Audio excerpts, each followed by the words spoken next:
نظریاتی زندگی گزاریں. اگر دوڑ دھوپ صرف بہترین گھر کی ہوتی، اگر دوڑ دھوپ صرف جائیدادیں بنانے کی ہوتی، اگر یہی کام ہوتا، میں کہا کرتا ہوں اگر دولت بڑی پیاری ہوتی نا تو سب سے زیادہ سیدہ فاطمہ کے گھر ہوتی. اگر یہ کوئی بہت اعلیٰ چیز ہوتی تو یہ تو وہ والا گھرانہ ہے کہ 3 دن چولہا نہیں جلا. اور کنز المال میں وہ لفظ موجود ہے کہ حضرت ابو ہریرہ فرماتے ہیں کہ اونٹ کے بالوں کی بنی ہوئی چادر سیدہ فاطمہ نے اوڑھی ہوئی تھی.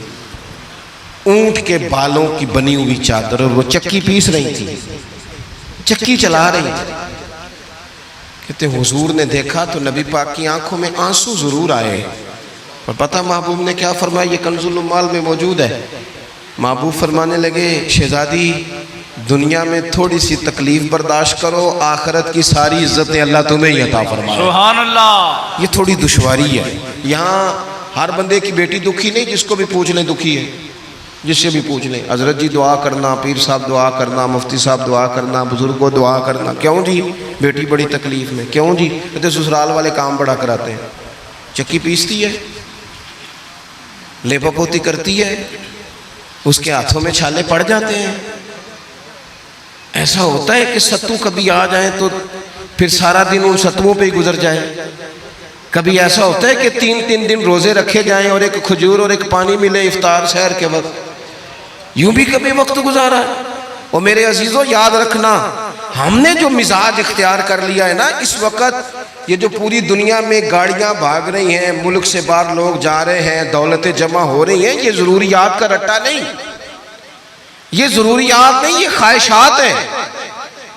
ضروریات تو پوری ہو رہی تھی لیکن وہ جو خواہشات کی تکمیل تھی، وہ جو پڑوسیوں کی بڑی کار ہمیں پریشان کر رہی تھی، وہ جو گھر کے سامنے ایک پلاٹ تھا اور دل کر رہا تھا حویلی نہ بنا لوں، وہ جو ٹینشنیں تھی انہوں نے بہت بھگایا، لوگوں کو تھکا دیا.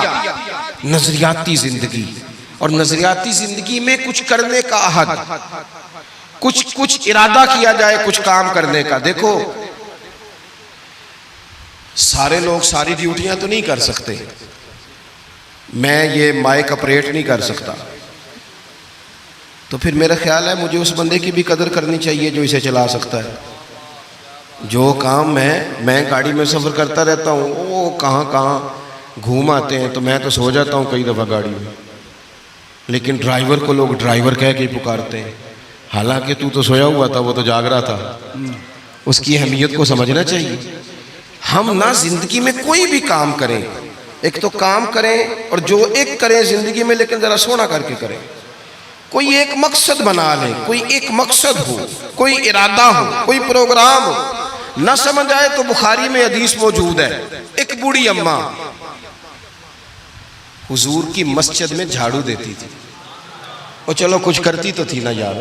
اور دیکھو سعادت، جھاڑو وہاں دیتی ہے جہاں 70,000 فرشتے سویرے آتے ہیں، 70 شام آتے ہیں. سبحان اللہ. سبحان اللہ. حضور کی مسجد شریف میں جھاڑو دیتی ہے خاتون.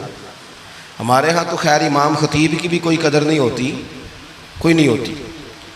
امام کبھی کو مشورہ دے لے تو کہتے ہیں اسلام زیادہ دیندہ ہے، مولوی نواں لے آؤ، مشورے زیادہ دیتا ہے، اس کو چینج کرو. اور مسجد کے خادم کی کوئی حیثیت، لیکن جو مسجد میں جھاڑو دینے کی فضیلت ہے نا. حضرت بابا فرید صاحب سے جب کو بندہ کہتا تھا نا دل بڑا پریشان ہے، تو بابا صاحب کہتے تھے مسجد میں جھاڑو دیا کر، اللہ سکون عطا کرے گا. سبحان اللہ. سبحان اللہ. مائک میں نہ بولیں جی، سنیں بات. مسجد میں جھاڑو دیا کر. اٹھ نہ فریدہ ستیا تے خلقت ویکھن جا، تے متے کوئی مل جائی بخشیا تے چل تم ہی بخشیا جا. اٹھ نہ فریدہ ستیا تے جھاڑو دے مسیت، اوے تو ستا ہے تے رب تے جاگدا ہے، تیری ڈاڈے نال پرید. اٹھ نہ کچھ کر. وہ خاتون چلو کوئی کام تو کرتی تھی نا. دیکھو نا گلی سے گزرتے ہیں لوگ، اب وہاں کھڈا ہے، سب کا موٹر سائیکل گاڑی سب تنگ ہوتے ہیں. جو بندہ ابھی گزر رہا ہے نا روڈ پہ، وہ تبصرہ کر رہا ہے کہ دیکھو بلدیہ والے صحیح نہیں کراتے. تبصرہ جو سارے کرتے ہیں، ایک کئی تے ایک دا بڑا، 2 بندے درکار ہیں، رستہ ٹھیک ہو جاتا ہے. پر اتنی محنت کرنے کو کوئی تیار ہے؟ کیونکہ ہمارے ملک میں جو شے سب سے عام ہے وہ تبصرہ ہے. تبصرہ کرو صبح و شام جتنا ممکن ہے، تبصرے کرو، ڈیوٹی یہی ہے ہماری.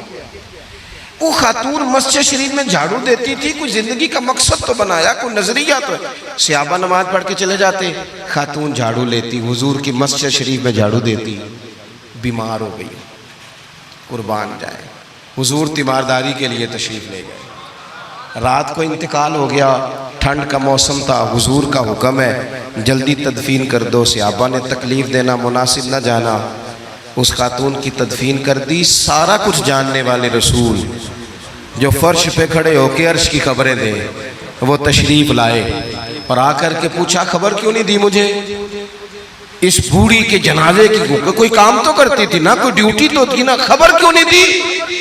ویسے تو وارث جنازہ پڑھ لے تو دوسرا جنازہ جائز نہیں، وارثوں نے نہ پڑھا ہو تو دوسرا جنازہ پڑھا جا سکتا ہے، حضور تو خود وارث ہے نا ساری امت کے۔ ہائے ہائے بے شک تو بے رسول شک کریم قبر پہ کھڑے ہو کے فرمانے لگے صفے بناؤ، میں دوبارہ جنازہ پڑھاؤں گا، سبحان اللہ میں دوبارہ جنازہ پڑھاؤں گا۔ کیوں؟ زندگی میں کوئی خدمات تو ہے نا، کوئی ڈیوٹی تو ہے نا۔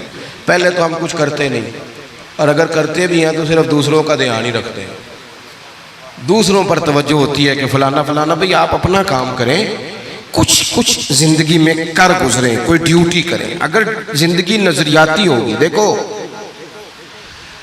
ڈھیر سارے لوگ ہوتے ہیں، نام میرا ہی شاید آئے گا کہ مدرسہ انہوں نے بنایا ہے، مسجد انہوں نے بنائی، میرا ہی نام آئے گا اگر کہیں میں بناؤں گا، لیکن زمین دینے والے کا بھی ایک کردار ہوتا ہے، اس میں نقشہ نویس کا بھی ایک کردار ہوتا ہے، اس میں ایک اینٹ خرچ کرنے والے کا بھی کردار ہوتا ہے۔ پھر وہ کام ختم نہیں ہوتا، سریا وہ لینٹر ڈالنے والے جو ہوتے ہیں ان میں جو سریا باندھنے والا ہے وہ بھی ایک قیمتی کردار رکھتا ہے۔ پھر کہتے ہیں الیکٹریشین کو بھی بلاؤ، پھر یہاں بھی کام ختم نہیں ہوتا، پھر اور اس کے گرد ڈھیر سارے لوازمات ہیں۔ جو بندہ جو کردار ادا کر، عالم اگر کتاب لکھ بھی دے تو ہو سکتا ہے کتابت نہ کر سکے، اور اگر کاتب بھی ہو تو ہو سکتا ہے اسے پبلش نہ کر سکے۔ تو یہ کچھ نہ کچھ خدمات، کچھ نہ کچھ ڈیوٹیاں۔ حضرت مولا علی شیر خدا نے چھوٹی عمر میں کہا تھا یا رسول اللہ دین کی مدد بھی کروں گا، آپ کی حفاظت بھی کروں گا۔ 63 سال عمر پائی اور ہر میدان میں اگلی صفوں میں، ہر میدان میں اگلی صفوں میں، ہر میدان میں اگلی۔ حضور سے وعدہ کیا تھا یا رسول اللہ ڈیوٹی کریں گے، خدمت کریں گے۔ ہمارے ہاں یہاں تو منصوبہ بندی ہو رہی ہے، امام غزالی سے آ کے کسی نے کہا حضور کو بندہ مخلص ملتا ہی نہیں، یہ بھی غلط ہو گیا وہ بھی غلط ہو گیا، تو امام صاحب فرمانے لگے چل تو ہی مخلص ہو جا، تیری شکل میں تو کچھ لوگوں کو مخلص بندہ مل جائے، کچھ کر تو صحیح نہ صرف تبصرے۔ حضرت مولا کائنات نے عمر مبارک ساری دین کی خدمت میں لگائی، تو جب 63 سال کی عمر میں خنجر لگانا تو لوگ تو کہتے ہیں نا میرے پتر کا دھیان رکھنا اور میرے بچوں کا خیال کرنا اور فلانی ڈیوٹی کرنا، تو جب خنجر لگا تو حضرت علی کیا کہہ رہے تھے؟ فرما رہے تھے مجھے کعبے کے رب کی قسم علی تو کامیاب ہو گیا ہے، یہ دیکھو پانی پرن سہیلیاں تے رنگا رنگ کڑے تے پریا تے اس دا جانیے نا جس دا توڑ چڑھے۔ فرمایا دیکھو میں نے کوئی ارادہ کیا تھا، آج میں کامیاب ہوا۔ باتیں زیادہ نہیں کرنی، بس ختم کرتا ہوں۔ جب یوں نظریاتی زندگی ہوتی ہے نا، نظریاتی، پھر بندہ تھوڑی سی تکلیف بھی سہ لیتا ہے۔ کوئی کام کر رہا ہے نا بندہ، صحیح بخاری میں حدیث ہے، ایک خاتون نے آ کے عرض کیا تھا یا رسول اللہ صلی اللہ علیہ وسلم مجھے مرگی کا مرض ہے، بڑی تکلیف میں ہوں۔ اللہ کے محبوب علیہ السلام سب کے لیے دعا کرتے، بلکہ حضور تو دست شفا پھیرتے تو اللہ کرم فرما دیتا، لیکن نبی پاک صلی اللہ علیہ وسلم کی خدمت میں عرض کی یا رسول اللہ صلی اللہ علیہ وسلم مرگی ہے۔ تو آج حضور نے انوکھی بات کی، وہ پیچھے صاحبزادہ بشیر صاحب تشریف لائیں، آگے تشریف لے آئیں۔ نبی پاک صلی اللہ علیہ وسلم نے نا جی آج نظریہ سمجھایا، توجہ ہے آپ دوستوں کی میری بات پر۔ حضور فرمانے لگے اگر تو کہے تو میں دعا کرتا ہوں اللہ شفا دے دے گا، اور اگر تو کرے صبر، معنی کیا ہے؟ مرگی کے ساتھ ہی گزارا کرے، اگر کرے صبر تو پھر میرا وعدہ ہے رب جنت عطا کرے گا۔ سبحان اللہ۔ ویسے ہم پیر صاحب کے پاس، سید صاحب کے پاس، بزرگوں کے پاس جائیں، پیر صاحب ہمیں کہیں کہ گوڑا ٹھیک کرانا ہے درد کہ یہاں جنت چاہیے، ساڑھا کی جواب ہے اے گوڑے دا کچھ کرو نا جی، یہ سون نہیں دینا، یہی جواب ہے نا۔ لیکن نظریاتی لوگ نظریاتی ہوتے ہیں۔ نبی پاک صلی اللہ علیہ وسلم نے فرمایا کہ تو بتا، اگر تو کہے تو دعا کرتا ہوں اللہ شفا دے دے گا، اور اگر صبر کرے تو پھر تیرے لیے جنت ہے۔ اس خاتون نے 1 منٹ نہیں لگایا سوچنے پہ، یہ نظریاتی لوگ ہوتے ہیں۔ عرض کی یا رسول اللہ آپ دعا کر دیں رب مجھے جنت ہی عطا کرے۔ سبحان اللہ۔ کیا مطلب کہ میں گزارا کر لوں گی مرغی کے ساتھ، صبر کر لوں، مجھے اللہ جنت دے۔ حضور نے دعا کر دی۔ خاتون عرض کرنے لگی حضور جب مرغی ہوتی ہے تو جسم سے کپڑا ہٹ جاتا ہے، حیا آتی ہے، خاتون ہوں، عورت ہوں، تکلیف محسوس کرتی ہوں۔ محبوب نے دعا کر دی۔ صحابہ کہتے ہیں جتنی بھی مرغی ہوتی تھی اس کے کپڑے نہیں جسم سے ہٹتے تھے، جتنی مرضی بھی ہو کپڑا قائم رہتا تھا۔ دیر تک وہ بوڑھی اماں زندہ رہیں۔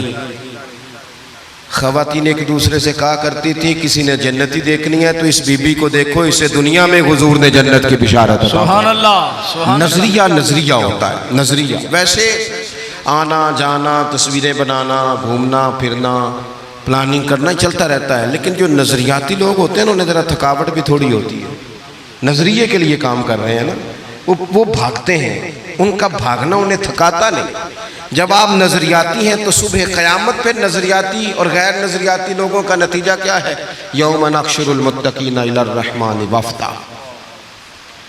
اللہ فرماتے ہیں یہ جو متقی ہوں گے نا انہیں رب کی بارگاہ میں پیش کیا جائے گا قیامت میں، پر مہمان بنا کے پیش کیا جائے گا۔ ان کا میزبان رب ہوگا، چونکہ انہوں نے زندگی تقوی میں گزاری، محتاط وقت گزارا۔ وَنُسُوقُ الْمُجْرِمِينَ إِلَىٰ جَهَنَّمَ وِرْدًا۔ اور یہ جو مجرم ہیں انہوں نے جرم کیے، من پسند زندگی گزاری، فرمایا انہیں پیاسے ہانک کے دوزخ میں پھینک دیا جائے، پیاسے ہانکے جائیں گے جہنم کی طرف۔ اپنی زندگی میں کچھ ارادہ کریں۔ دیکھیں دھوپ چھاؤں آئے گی، وہ ہمارے یہاں کچھ لوگ کہتے ہیں دھوکے بڑے ہیں جی، ہنسے کیسے؟ تو میں کہا کرتا ہوں کہ اتنی تکلیفیں کسی کو نہیں آئیں جتنی حضور کو آئی ہیں۔ پر آپ فرمان پڑھیں، حضرت حارث بن عبداللہ کہتے ہیں میں نے تو مدینے والے محبوب کو جب بھی دیکھا ہے مسکراتے دیکھا ہے۔ سارے کام 7 سال چلتے ہیں لیکن اپنی زندگی میں کوئی مقصد ہونا۔ یہ جن بزرگوں کے ہم آراس میں آتے ہیں نا، انہوں نے کوئی مقصد حیات بنایا۔ یہ مت سمجھنا کہ ساری زندگی پھولوں پہ گزری، یہ عرس وغیرہ یہ سارے کام بعد میں ہوتے ہیں، بعد، ورنہ ڈھیر سارے صوفیاء ایسے ہیں جنہوں نے روڑے کھا کے وقت گزارا، بڑے ٹھیک ٹھاک روڑے کھائے، بڑی تکلیفیں برداشت کی، اور ان کی اگر آپ تاریخ پڑھیں گے تو بڑا کچھ ان کے ساتھ کیا گیا، بڑے معاملات ہوئے۔ ایسا نہیں یہ شہادت گاہ الفت میں قدم رکھنا لوگ آسان سمجھتے ہیں مسلمان ہونا، یہ بڑا مشکل کام ہے، اس سے ہو کے گزرنا پڑتا ہے۔ لیکن ڈیوٹی کریں، کوئی کام کریں، کچھ اپنے ذمے لیں۔ یہ جو ہم وقت گزار رہے ہیں نا جی، آپ یہاں کیوں بیٹھے کہتے ٹائم پاس کر رہا ہوں، تو میں کہتا ہوں اتنا ٹائم کہاں سے آیا جو آپ کو پاس کرنا پڑا؟ بہت سارے لوگ کہتے ہیں جی میں بور ہو رہا ہوں، تو میں کہتا ہوں یار بور ہونے کا ٹائم بھی تو ہونا چاہیے نا بندے کے پاس۔ آپ کے پاس ٹائم زیادہ ہے اس لیے بور ہو رہے ہیں، ہمیں تو ٹائم ہی نہیں ملتا بور ہونے کا۔ تو جب کوئی کام کرنا ہے آپ نے، جب آگے بڑھنا ہے، کچھ مقاصد حسنہ حاصل کرنا ہے، کچھ امور خیر سر انجام دینے، پھر زندگی میں ان کو طے کریں اور ان پر کام شروع کر دیں۔ دھوپ بھی آئے گی، چھاؤں بھی آئے گی، سکھ بھی آئیں گے، دکھ بھی آئیں گے، لیکن قافلہ رواں دواں رہنا چاہیے۔ اللہ تعالیٰ اس آستانہ نور کو ہمیشہ سلامت رکھے۔ میرا ایک اور جگہ پہ وعدہ تھا، مجھے وہاں آگے بڑھنا ہے۔ یہ جو محفلیں ہوتی ہیں یہ کبھی بھی ان کو شخصیات کی محفلیں نہیں بنانا چاہیے، ساری تقریری نظریے پہ کی ہے۔ محفلیں تو حضور کے نام کی، کوئی آئے گا کوئی جائے گا، یہ تو سلسلہ چلتا رہتا ہے، اس میں کبھی بھی یہ فوکس نہ کریں۔ آپ حضرت کے لیے آئے ہیں، بزرگوں کے لیے آئے ہیں۔ میں نے جب وعدہ کیا تھا تبھی گزارش کی تھی کہ مجھے اتنے کو بجے آپ موقع دے دیں تاکہ مجھے آگے بڑھنا ہے۔ کسی دوست کو اٹھنے کی ضرورت نہیں، بزرگ بیٹھے ہیں، سادات بیٹھے ہیں، یہ ٹھیک نہیں ہوتا، اچھا نہیں ہوتا۔ اطمینان سے بیٹھے آپ لوگ، صرف وہ 2-4 ایک سنگی جو میرے ساتھ ہیں وہ تشریف لے جائیں گے، باقی مرتب پروگرام ہے وہ اپنی ترتیب سے آگے بڑھے گا۔ آخر دعوانا الحمد